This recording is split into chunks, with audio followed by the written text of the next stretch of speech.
हाँ जी, सब ठीक-ठाक। वैसे आप सब लोगों को पता ही होगा कि टिन्नू हरियाणा जो है वो बीते शनिवार 1 अक्टूबर की रात से 3 बजे के बाद से फरार है, ऐसा पुलिस ने बताया है। उसके फरार होने के बाद से बहुत सारी बातें आई। जो पहली बात है वो पुलिस ने ये कही थी कि वो टिन्नू को रात को 3 बजे किसी छापेमारी वाली जगह पे लेके गए थे और उस जगह से टिन्नू फरार हो गया था। उसके बाद ये स्टेटमेंट दिया था कि जो टिन्नू हरियाणा है वो सीआईए खरड़ बिल्डिंग से फरार हो गया था। फिर उसके बाद ये स्टेटमेंट आया है कि टिन्नू हरियाणा को जो पुलिस वाले हैं वो उसकी गर्लफ्रेंड से मिलवाने के लिए होटल में लेके गए थे और वहां से वो मौके का फ़ायदा उठा के फरार हो।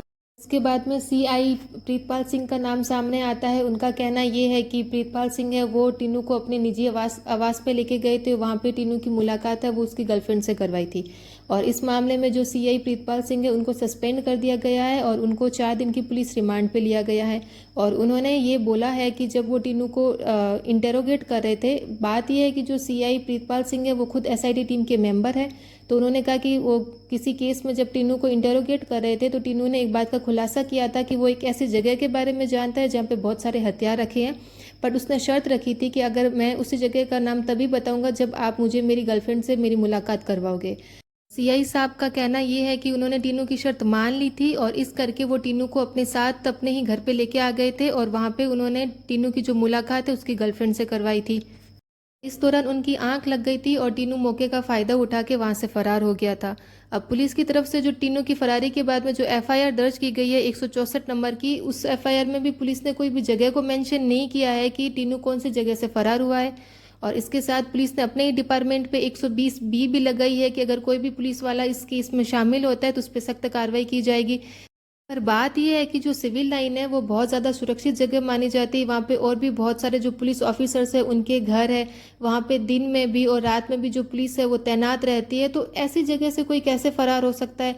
और टिन्नू कोई छोटा मोटा क्रिमिनल नहीं था, वो एक कैटेगरी का हार्डकोर क्रिमिनल था। उसके ऊपर 35 से ज़्यादा मुकदमे हैं और जिसमें 302 भी शामिल है। तो उसका जो चेहरा है वो तो पुलिस वालों के लिए नोन ही था। तो ऐसी जगह से कोई कैसे फरार हो गया। और अगर हो भी गया है तो अभी तक 4 दिन होने को आए हैं। टिन्नू का कहीं पे भी किसी भी सीसीटीवी फुटेज से कहीं पे भी कोई फुटेज या कोई भी तस्वीर है वो उसकी अभी तक सामने नहीं आई है।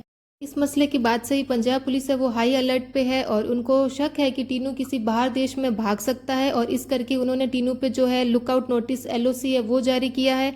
पर ये जो भी मामला हुआ है इस पे सवाल बहुत सारे उठ रहे हैं क्योंकि जो बीजेपी पार्टी है उनकी तरफ से भी सवाल उठाए गए और पंजाब की विधानसभा में कांग्रेस की तरफ से भी सवाल उठाए गए हैं और जो टिन्नू के वकील है उनकी तरफ से भी सवाल उठाए गए हैं। उनके आरोप भी लगाए हैं। उनका कहना है कि पुलिस है वो टिन्नू का एनकाउंटर करना चाहती है और इस करके जो पुलिस है ये गेम खेल रही है।